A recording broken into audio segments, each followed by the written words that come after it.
In this video, we're going to talk about the success principle of just lean into it. Just lean into it. Hey, it's Kristen Smedley. And Charlie Collins. And we're here with another chat about success principles and what that means in a thriving life. And today we are talking about this one of just lean into it. Just lean into it. I like how you said in a thriving in a thriving way, and it's like thriving is a derivative or something to do with success. Because, I'm not a fan of satisfaction because it's kind of another word for satisfaction is mediocre. And I don't believe leaning into a new way of life, a new goal, a new something I want to improve, change, achieve. I don't believe that the feeling of satisfaction or mediocre is going to help inspire me to lean into it and take that first step. Yeah. Well, and there you just did a nice segue into the quote that I was gonna use about the journey. Hold on. A journey of 1,000 miles begins with the first step, is what you say, not one step, because then you don't go anywhere.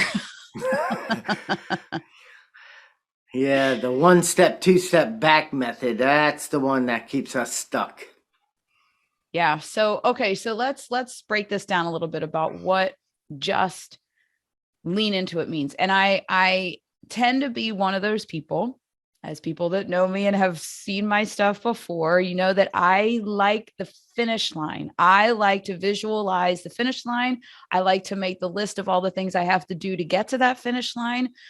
But it's almost paralyzing to me to take that first step. And I have been trying to do a lot of breaking this down of what that is I guess that there's fear in there of like I think the word too, a journey of 1,000 miles, to me that's big. That's huge. It's what's the word? I'm like overwhelming. It's overwhelming to me to think about all the steps. So this concept of leaning in, I wish that I had known of this back when I first heard the first diagnosis of a blind child. It's, to me, that seems so big of how I was going to go from this little boy that had no idea of the skills of blindness to having a successful life. But leaning in, just taking one step, if I would have known about that, I would assume I would have made the call for help faster than I did. Right. I hear you. And we got to stop.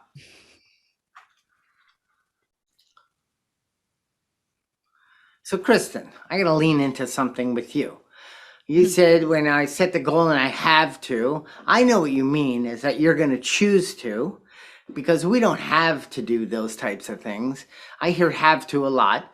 And I used to use that, and I do sometimes, and then I realize, no, I'm choosing to. No one's making me. And then another thing you said was it is overwhelming. Well, I know we're not going into that in this discussion, but we will be one of our chats.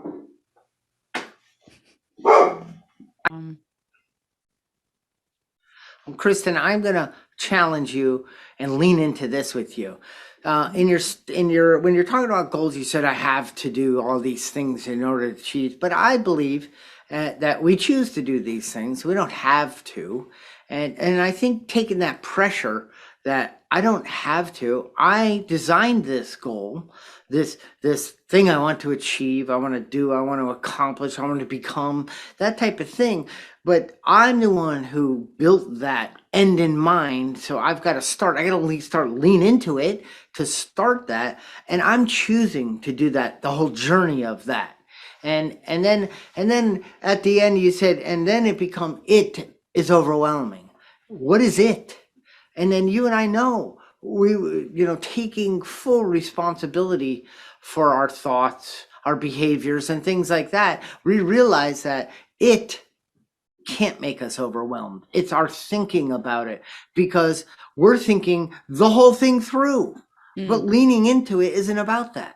leaning into, I don't need to know how every step in the whole, it's, I heard once, how do you eat an elephant? One bite at a time. It's like, that's kind of gross, but that made sense.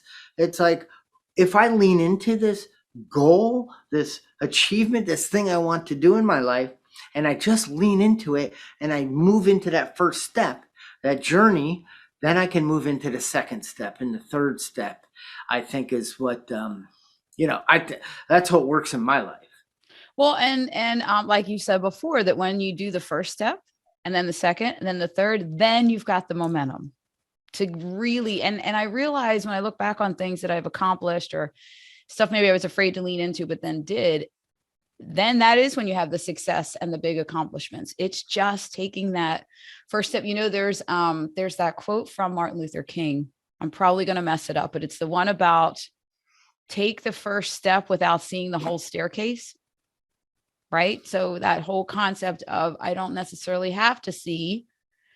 I don't know why I do that though. I guess I just always was one of those planner people that set the goal, had all the steps to achieve it, and then went that way. But then you know what else happens, Charlie, to me at least, and probably a lot of people that are watching. That's where I would get tripped up if something in my plan didn't work. I'd be taking the steps, and when the failure hit, it set me back and almost spiraling into the pit because I had the plan and it didn't go the way I wanted to. Although now I've had so many things go awry that I'm like, hey, somebody said to me one time, fail early, fail often. And when things don't work out, I'm like, okay, so there's that, and then I lean into pivoting and going in a different direction. I like to add to that, fail early, fail often, and fail forward. Hey, look at that. Let's let that land for a moment there. We need a bing sound effect. We all make mistakes. And for some reason, when I lean into something new, I don't know. And the fear of the unknown and the fear of rejection and the fear of failure keeps me stuck. So if I want to actually grow in life and, do more, it's outside of my familiar comfort zone. And that's scary. And it isn't, and every time I get through, it wasn't scary. I just created it to be scary in my mind. So I might lean into certain things at times, and then I make a mistake or I fail. And I say, well, that was, I lean back out. And, I don't, but I'm done with that type of style, that game. It's like, like you were saying earlier, you begin with the end in mind. First of all, do I want to put my resources, my time? Do I want to lose weight? Do I want to give up some bad habit and create a new one in its place? What is it? What areas of my life? Is it work, personal, relational? What do I need to lean into to start creating a better way? And I think it's just this fear of unknown. Well, I don't know how it's going to work out. Well, yeah, you do. You begin with the end in mind. And maybe that end in mind it ends up better. It could end up better. We don't know. Because if we don't lean into it and stick to it, you got to have that stick to itiveness. You got to have accountability. There's a lot that goes into lean into it. But that stuff all happens for some magical reason. When I start talking about, like, let's just use the Thriving Blind Academy. I mean, you and I had a vision. We saw it. We knew what we wanted to create. A long time ago, we were talking about this. And we started leaning into it. And all of a sudden, I got like this in my YouTube feed, a podcast that was talking about exactly things I needed to learn for the next step of moving on this journey. Or I got a phone call, heck, we met the guy, Kevin. I mean, think about it. When we leaned into it and started sharing it with people, talking about it, the universe, something happened where things started to line up and that fear of the unknown gets removed. Yeah. It's reminding me of the story. If people are listening and wondering how this translates into parenting, me myself having the issues with leaning in and then realizing, how productive that makes me and how much more I can achieve and successful. My Mitchell I think you've heard this story before, Charlie, of when he was in sophomore year in high school. He didn't have anybody to sit with at lunch. And there's a whole, I have a blog post about this and whatnot of what all went into that. But he had not leaned into or even wanted any parts of creating a big social life. Mitchell's my one that doesn't necessarily like to have a gajillion people around him, unlike my other kids. And he just figured he didn't have to go out and create a social life. And then, long story short, he ends up sitting alone at lunch in sophomore year because he can't find his friends, and says to me, I don't think anyone I know is in this lunch. You need to change my lunch. And I said, it was a very hard week. And I stuck to my guns of, I am not changing your lunch. You have to change the strategies of how you're going about your life. So when we were talking about, you have to create these opportunities for yourself, you need to be a little more social if you want people to socialize with you. And Mitch had to lean into creating a different social scene for himself. And the first thing he did, and I will say, I loved him through this, and it was a very hard couple of weeks, but he did take a look at all of the clubs that were offered at the high school, which is a lot at our high school. And he went with something he's very strong in. And you don't really have to talk to many people. And that was chess club.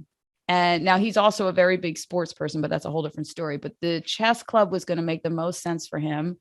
And that's all he did was just sign up for the chess club. Then he had to go to chess club, which he did. And then he had a lot of success with that and realized you only had to talk to one or two people, whoever he was playing against. And then that created the momentum that you were talking about earlier, Charlie, then he found another club, the debate club, that he liked. And then he eventually branched out and found a few different things over the course of the rest of the time in his high school. Not a ton. He still did not suddenly become this social butterfly that, oh my goodness, because that wasn't the goal. That's not what he wanted. He just wanted to be able to socialize with some people. But I'll tell you what, in college now, he did not have a hard transition socially in college. It's almost like, I don't want to say I'm grateful for the obstacle of that issue that happened with his social life in high school. It's not that I'm grateful for it, but I am grateful it happened in high school and not in college, where he's not at home, where I can help him and walk him through it and talk about these concepts like leaning in. But that really, I think for him, I know for him, the vision of this social life that was going to be thriving for him was a lot to think about. And when we chunked it down to just this, let's take one step and join one club. That's it. One club really was a good starting point. Yeah, and that is two things I'd like to. One is, are you an introvert or an extrovert? And if I had to guess, that cajillion, and you like to be around lots of people, and you're more of an extrovert. I do get my energy from people. Yeah. So, and he doesn't. No. And you talked about parenting, and they're our kids. We know them. And we know what's best for them. And you should do what I do, because that's what's going to be best for you. And it isn't. Mm-hmm. Our kids are different than us. And it's like, then you realize, well, he isn't an extrovert. He gets his from a more intimate connection with people, not a larger, just his style. Their son's a bit different. So I mean, that's for parenting, growing up with my kids, and I mean that, growing up with my kids. I learned that I have one daughter who's more like me, so that's nice and easy, and then I have a daughter who's more like my wife. It is what it is. But I know how to speak to that person. Yeah. And guide and help and put the power back into them, instead of, he first came home and blamed. You put me in a better lunchroom. You fix it. Nobody came to me. That's not life. Mm-hmm. The lunchroom isn't the problem. The fact nobody came to you, okay, you're blind. You got a bit of a hurdle. You can't just look across the room and say, oh, I'm going to go check out who this dude is. That's not possible. So we've got to trust and rely on another way of life. I mean, another way of that situation. So, And then and then there was one other thing, but I forget. So, but all I remember, yay! That's so that's very profound to hear. Fear of the unknown, fear of rejection, fear of failure. Okay, how do I overcome those? Baby steps, smaller lean intos. What am I good at? I'm pretty good at chess. I kind of like people that play chess. It's a like mind. I have something in common. So I don't have to figure things out. We can at least talk about something we both have an interest. Let me get comfortable doing that. Hey, I've built some momentum. My self-confidence has risen. I don't know this, but all of a sudden, that fear of rejection, unknown, and failure isn't as present as I move into the next club. And then I build into the same in my life. It's like I did a smaller goal. I leaned into something like I'm just gonna do something smaller. And I achieved it. Oh, I feel good. Because my goals were I'm going to build 3 houses in 2 weeks. They were ridiculous. And they weren't probably achievable. And so now I stepped it back one bite at a time. And I love that story because it shows the power of just leaning into it. Stop overthinking it. Stop doing anything except taking action. And then you're going to build. And now look at him. He's thriving. And guess what? This is an ongoing life thing. As soon as you and I and every person, parent, children, sighted, blind, doesn't matter. We're all the same in a way. So as soon as we get going and we've built and we're comfortable, you're either growing or dying. I know it's kind of harsh, but it's the truth.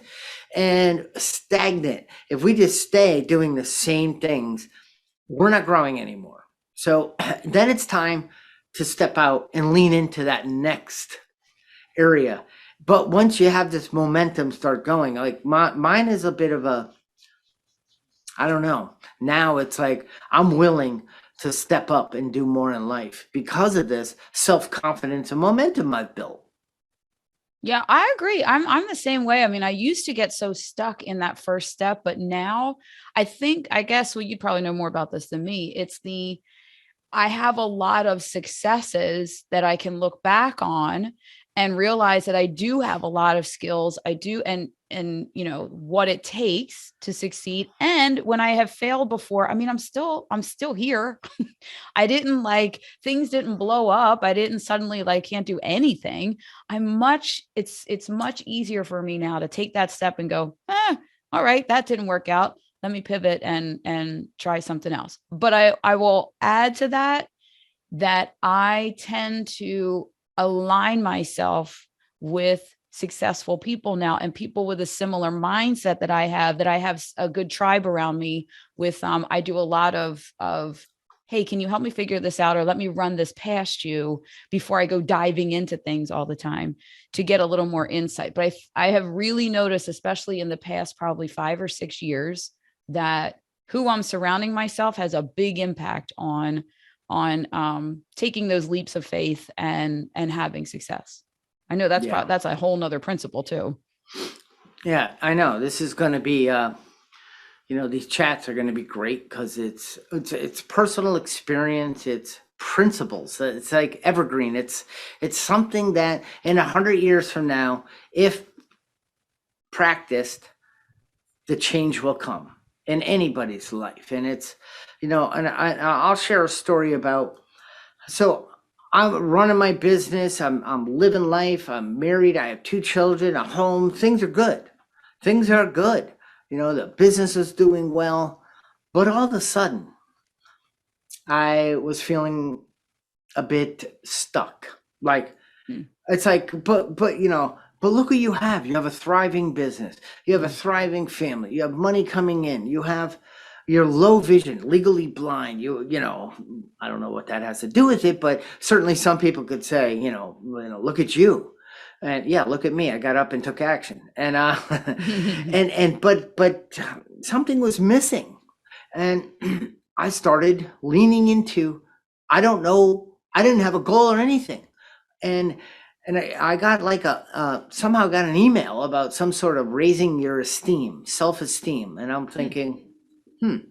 So I looked into that. So there's something about leaning into and taking in the universe, something opens up. It's like there's other minds, there's stuff, it's like Wi-Fi. There's stuff floating around you. And when you get clear, it kind of comes to you. It's so cool.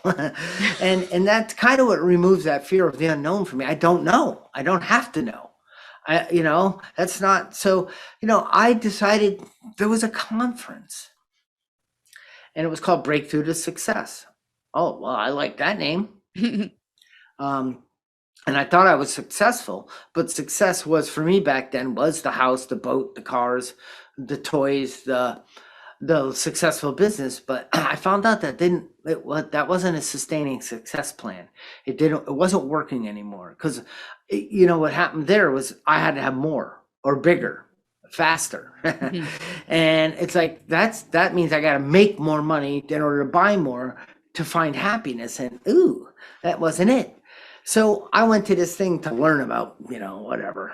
And and it was scary, very scary. Traveling, I hadn't traveled much as a legally blind person, all the way to California, into the LAX airport. Oh, that thing's big. Yeah. And oh no, it was Arizona. That's right, Scottsdale, another big airport. Mhm. You know, and but I leaned into it. And next thing I know, I'm at the place.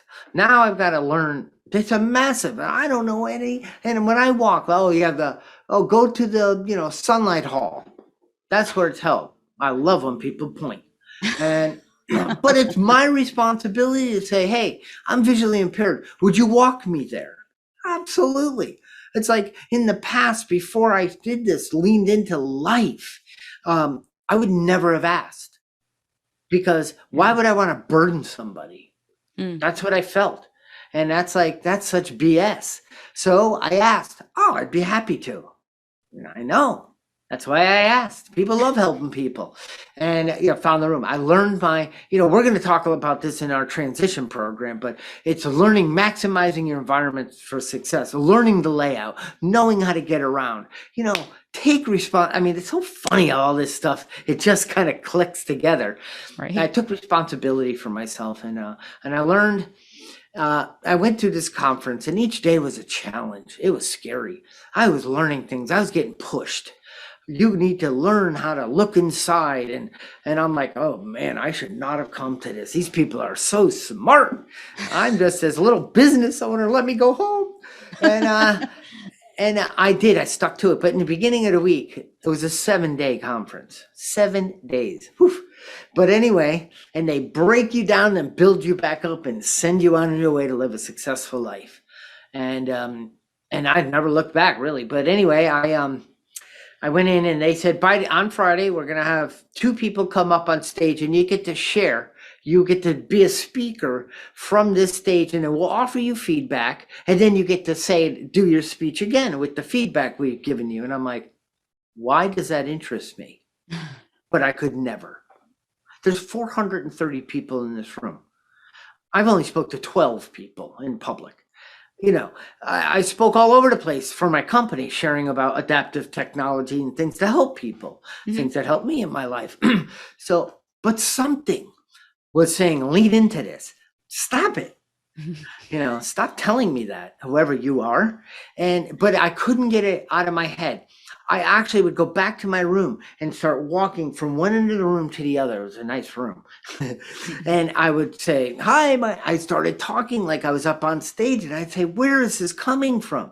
Because I believe deep down within all of us, there's a purpose. There's life of meaning means something and a purpose, a passion, something that is blocked by fear of unknown, fear of rejection, Mhm. this stuff that keeps us from tapping into that. And I know our programs are going to help get people to see that more clearly and come from that place.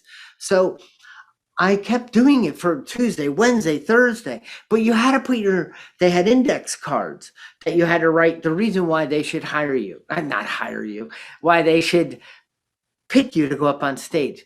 And Mhm. I walked up and I looked And I'm like, oh, lady's like, hi, can I help you? No, absolutely not. I don't want you to know I'm somewhat interested. I'm scared. And I said, oh, those index cards are too small.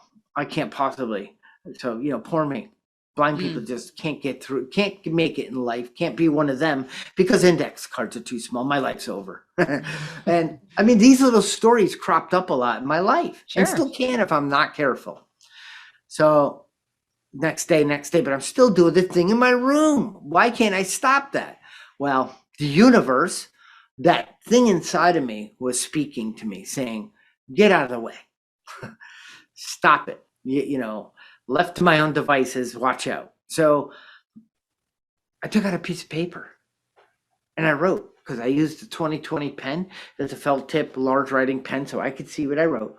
I said, here's why you should pick me. I will give an inspiring, I've never done this. I don't say that, and I said something, and then I went back and I walked by that jar several times and looked at it, and it kept saying, put it in, shut up.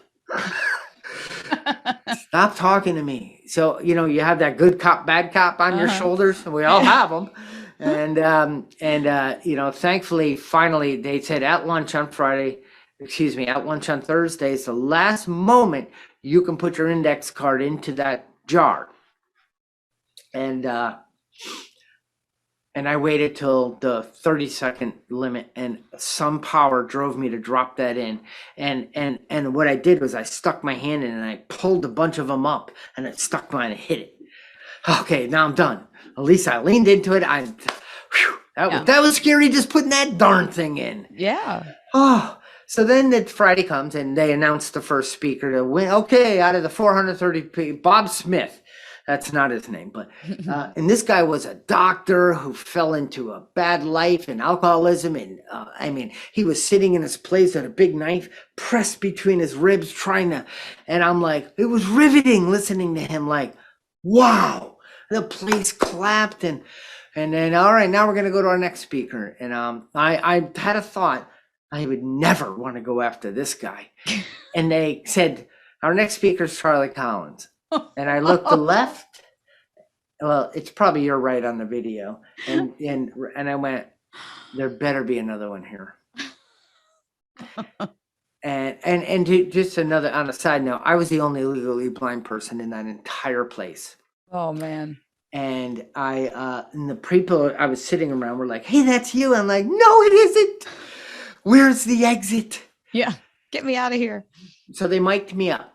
And as he was miking me, my body was trembling. He's like, don't worry. I'm like, easy for you to say. You're not walking up on this stage. You're just the mic guy. And mic'd me up. And I'm like, now they can hear me? He's like, no, I'll turn your mic on when it's time. I'm like, good, because my breathing is erratic. And anyway, he said, all right, come on up on stage. And I walked up and I turned and I went, holy, I won't say it. And I looked out and there was it was a room I could not see, but I could see. I could see 4 million eyeballs staring at me. And the room was quiet. And then Jack Canfield, the co-author of Chicken Soup for the Soul, is my mentor, is standing there and says, okay, go ahead. Wow. I want to leave. Go ahead, what? So I did a talk. And at 3 minutes, they shut me off. And I don't know anything about speaking, cadence, how to open, how to close. I don't know anything. I just did what I did. And it came from that place. Did not come from here. It came from my heart. It came from my soul. It came from this purpose that I'm meant to be coming from, that I really hadn't been a lot of my life. And that's where the struggle came from. And I did it. And they all clapped. I went, ew. That feels weird. I'd never been on a stage, had 430 people clapping for me. Then Wow. the next thing, they offered me feedback, Kristen. Oh boy. Do you have to brace yourself for it? Yeah, but you know what feedback is? If you lean into something and you fail a little on your journey as you're moving through that initial, I'm just going to lean into it, I'm going to take that first step. Feedback you must get feedback Mm. to help you course correct and stay on. And sometimes that's not easy. No, Yeah. it almost always isn't. I mean, feedback is the breakfast of champions. I'm like, shut up. I don't like when people tell me what I did wrong. And it's like, but do I want to get better? Do I want to do better, deliver better, impact more? Then I got to get feedback. So I got the feedback. And one of them was, you were like a monkey, I was back and forth on the stage because of my nerves. And I needed to learn how to look at the people better. And that bothered me. And it's like, but I can't, but yes, I can. Because I look out and I pan as I'm talking in a state. I do it all the time now. And people think I'm looking at them. I'm not looking at you. And anyway, so I get my feedback. I have to do it again. And now they clap again. So I've got to leave the stage.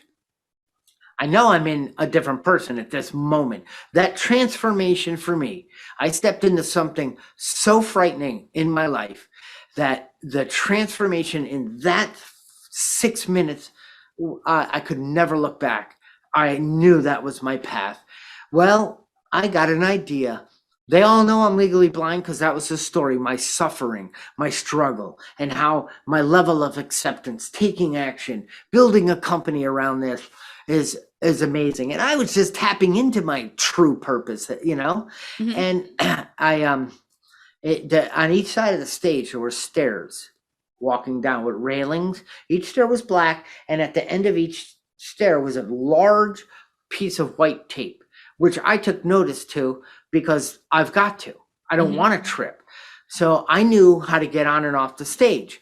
And I walked straight towards the front of the stage and at the edge, and they also had white tape on the edge of the stage to help you see contrast so you didn't just walk off into the floor. Well, I walked like I was leaving the stage. I walked to the edge and I kind of threw myself forward and the place erupted. And the people at the table, they're all round tables. There was about 12 people at that table. They jumped up to like catch me like I was going to come flying off the stage. And I said, gotcha. And the place, now I got a standing ovation. The place Wow. went berserk. And I was like, I could stay up here now. Something just shifted in me. I'm pretty comfortable. Jack, you could stay. I got the rest of the seminar. And but what a beautiful thing, because people pushed me. Jack Canfield has seen in me what I wasn't able to. Mm. I said to him after that, I said, why did you do that? I said, this is about the second time he has embarrassed me and he has pushed me into becoming a better man, a better person, And he said, why did I do that to you? It's pretty obvious. He goes, because Charlie, you're not seeing the true potential that you can bring to this planet, to these people you want to make an impact to. And you need some help getting you there. And when I went through the thing, it was divinely inspired. As soon as I picked up your thing and read it, I knew. So, Wow. and it's like, I know what he's talking about now. I know that I know you know too, Kristen. Well, and think about it. I mean, the momentum that you doing that caused in your life to create the impact that you've created now, between the additional speaking you've done after that and the book, and now the work that we're doing now, this video series of the impact and the reach it'll have, just from leaning in with that one step. Accepting going to a conference was like your first lean in, and then finally filling out the index card, and that, like, No, all I did those not. little, I filled out a piece of paper. oh, The that's index right. card was too small. That was too small, right? I did complain too. Those index cards are too small. But you did have a very good tool, the 2020 vision marker. I do know that tool. I So got you lots were of armed them with the still. right tools. You had the Yeah. right accessibility tools. It was the mental tools that you needed at that point to just keep leading. And it's very important to point out the fact that you just made the decision to lean in and go to the conference. That was the first lean in that I did on my journey of raising blind kids. I accepted attending a conference about Leber's congenital amaurosis, their diagnosis. I didn't want to. I was scared to death of the journey I was about to embark on, but I leaned into learning about their retinal disease. And that was a first step that then it was literally like one step at a time down the center aisle of the conference. I saw the family I didn't want to be, and I saw the family I did want to be. And then I leaned into learning how to do that. And, you know, one step at a time, and then the whole staircase unfolded. But actually, Charlie, last night in one of the membership, the chat calls that we do with parents that are raising blind children, there's a mom that's struggling with accessibility for her daughter at venues where her friends are taking their sighted kids. And as we got to talking, it was not complaining, but we do a lot of, here's the situation. I want to just get it out. I want to talk this out. And then she said the magic questions. We were talking about lean in and the principle. She said, please tell me how I can lean into this situation of my daughter not having access to this museum and not knowing how to socialize with these kids. How do I lean in? And I thought, that I said to her, that question is leaning in to understanding, to transitioning, to transforming your life. And I got to tell you too, the other parents raising blind kids on the call started giving suggestions of what really leaning into that means and looks like. And she came away from that 1 hour conversation with practical steps that she is going to try to just lean into taking her daughter out in the environment and socializing with other kids, where the old her would have sat at home complaining and hating blindness. So I'll keep you posted on how she does with the things that she was going to do. But I thought, what a powerful concept, just opening your mind to lean in. And as you were talking, I started to think, you were talking about the universe and all. And I had said earlier that I surround myself with people that are of a like mindset that I have. I really do believe it was leaning into living my life in a different way that the universe then keeps my eyes open to the opportunities that it's presenting. And I align myself with those people because I was open to seeing them from leaning in. Yeah. The journey of 1,000 miles. The journey of moving from 180 pounds to 160 pounds or 175, whatever that goal is, starts with the first step. And lean into it. Do it. And then surround yourself. Maybe not surround, but at least one. I mean, there's some, you might want to post. If you do the Facebook thing or whatever that, if you want to post, hi, I just want to share that, by this date on January 12th, 2023, I'm going to be, here's my goal. Just posting it. I don't know, but now I've just put it out there. Okay. And I'm going to share some of my journey with you as I do this. That helps. I'm going to set up some accountability. Hey, maybe some other person. Oh, you want to lose weight too? Oh, goody. Let's do that together. It's much easier. When I was doing CrossFit, it's like, it drove me to be way more of a workout in the gym because that's just crazy. but left to me doing it in my basement, I'm a little tired today, So it's just so important to lean into it, but have success. Lean into success. One, just take the first step. Don't worry about what the rest of the staircase is. Good stuff. It is. And I just want to touch before we close out, Kristen, that those Monday chats, those Monday discussions, that platform inside the Thriving Blind Academy, where it's not just you and I talking heads. We have a community that brings in, like you said, complaining are people that don't want to do anything about it. They just want to puke their problem out to you. And they just, there is no solution. I just want to tell you how people are the problem, not me. And this isn't what we have built. We won't allow that. I mean, we'll bring it to the person's attention, but it's saying, hi, I don't have the answers. This is my problem. And you have a community of people. Some have already been through that type of stuff. Oh, here's a suggestion. Are you willing and open to trying this? I am. We'll lean into it. And it's so fun. Like you said, you watched on that call last night. It's a Zoom call, but you watched like the eyes light up, the little like aha moment. Like, I can do something about this. And that's what rocks. I love that stuff. Yeah. And, Charlie, honestly, like I guess, I was trained as a teacher and I'm a speaker also. And we're so used to sending out our message and delivering it in a way that it lands and transforms lives, which is phenomenal. But this extra step that this community of now sending out the message, teaching the principle, all of that, but then having the instantaneous conversation about what that really looks like in the person's life has been extraordinary for me to watch. The things that are happening in those chats, in those 1 hour Zoom calls with this community have been, I mean, the transformation that's going to happen in this entire community over the next year, I can already see is going to be monumental because of just having this group to be able to unpack the teaching with and really make it practical in their lives. It's been pretty fun to watch, and it'll be pretty cool to see it grow over the next year. So good stuff. Well, thankfully, you and I, we're teachers, but we're also students.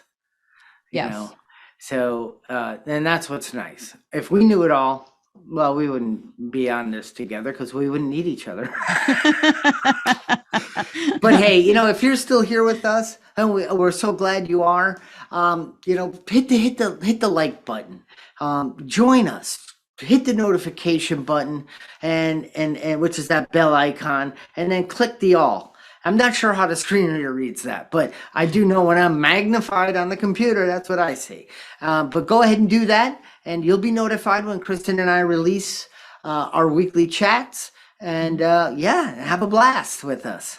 And definitely share this episode with somebody that that can use the lessons that we just discussed and can use the success principle of lean into it and the thriving concepts that we presented today. And then now we'll see y'all next time in the next episode. Bye-bye. Don't forget to like the video and subscribe. Just 3 clicks away.